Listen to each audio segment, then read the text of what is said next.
Hi there, thank you for watching this video. I'm Laura and this is my colleague Sarah, and we're both return to work coaches. We're putting together a series of 4 short videos covering pre-maternity leave to return, what happens on your return to work.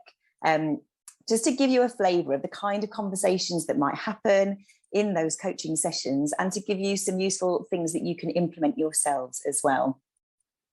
So in this introductory video, we are going to let you know a little bit about what these videos are about and who they're for. We're going to tell you a little bit about the work that we both do, and we're going to take you through what to expect in each of these videos that are yet to come. Great. So if I let you know who these videos are for. So these are for you if you are somebody who is already on maternity leave, or about to go on maternity leave, or about to return to work. Or they might be for you if you are a manager or a HR manager or HR director, somebody who is looking after people who are about to go through this process. And I guess really we feel like now is a really good time to be talking about this, because both of us have found that with the work that we do, returning to work now, like post-pandemic, seems to be much more difficult than it ever was before. You know, it was tricky enough before, with all the uncertainty and change that happens when you have children. And we're sort of finding that now so much more has changed in the external situations. Lots of companies have just completely changed the way that they're working. Contact hasn't been as much. Well-being has taken a real dip. So that's why we're really feeling like now is a really important time to be talking about this. Absolutely, and some of my clients have actually not been in the office for sort of 2 or 3 years because of lockdowns and offices being closed. And the hybrid working, although it's a real welcome for working parents, lots of organisations are still navigating their way through that. And I think that creates additional uncertainty, particularly if you were used to being full-time in the office and you return and you're part-time in the office and part-time at home. I think also there's a sort of broader societal impact as well. Because although the pandemic might feel like it's in the past, it's still very much here. I mean, as at the date of this recording, COVID rates are on the increase again. And then we've kind of got broader unsettlement around things like the war in Ukraine. So it is a completely different world that women are returning to work in than perhaps it was before. Yeah, totally. Well, do you want to go ahead and introduce yourself, Sarah? Okay, so I'm Sarah. I work as a maternity coach, clearly, that's why I'm here. I also have a background in HR. I do executive coaching, and I've done a lot of work in diversity and inclusion. And I guess my real passion, why do I do what I do? I've got 2 daughters who are a bit older now. They're not babies anymore, unfortunately. But when they were tiny and I went back to work, I didn't have the best experience. And if I had had an executive coach or a maternity coach to support me at that time, it would have made such a world of difference. So it's a real personal mission for me around supporting women at this time of transition and change. How about you, Laura? Yeah, so I'm Laura, thanks. And I'm a return to work coach, and I've been doing this for about seven years now. And similarly to you, I worked in HR as well. And when I was the person who was like welcoming others back to work after their maternity leave.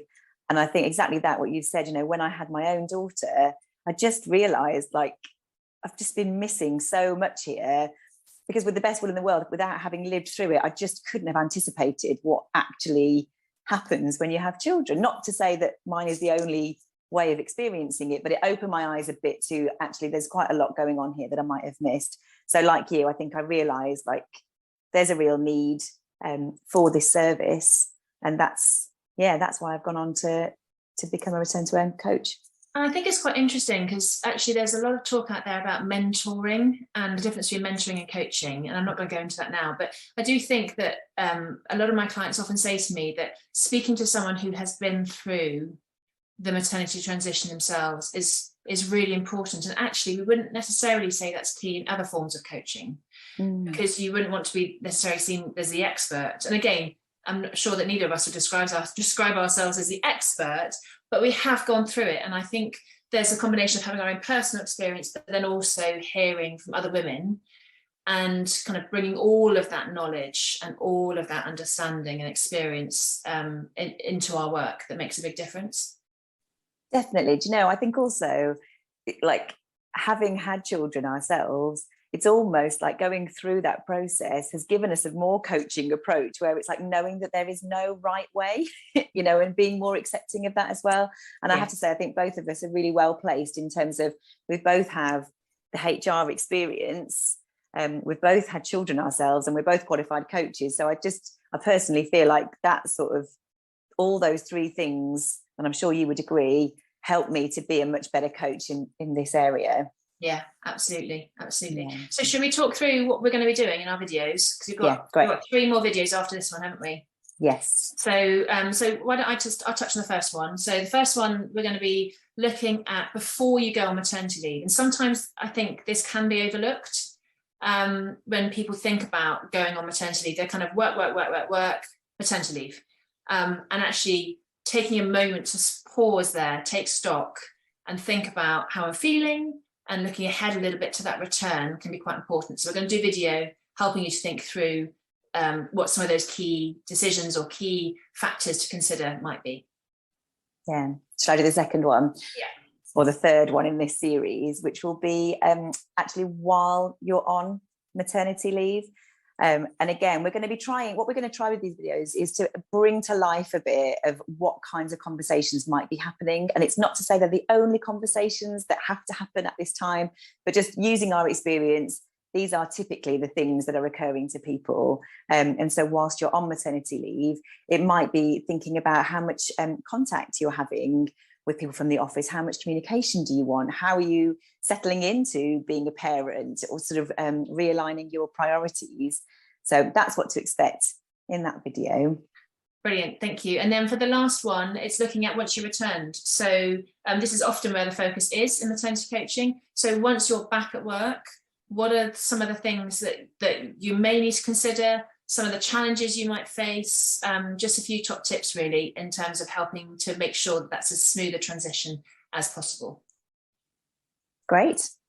Thanks, Sarah. So thank you very much for watching. This is our first video in the series of 4. So keep your eyes open for the next 3 videos. And if you would like some more information from either of us about how we work or how we might be able to support you, we're going to put some links in the description below to our websites and our social media channels so that you can explore them. But thank you very much, and we hope to see you again soon. See you again soon.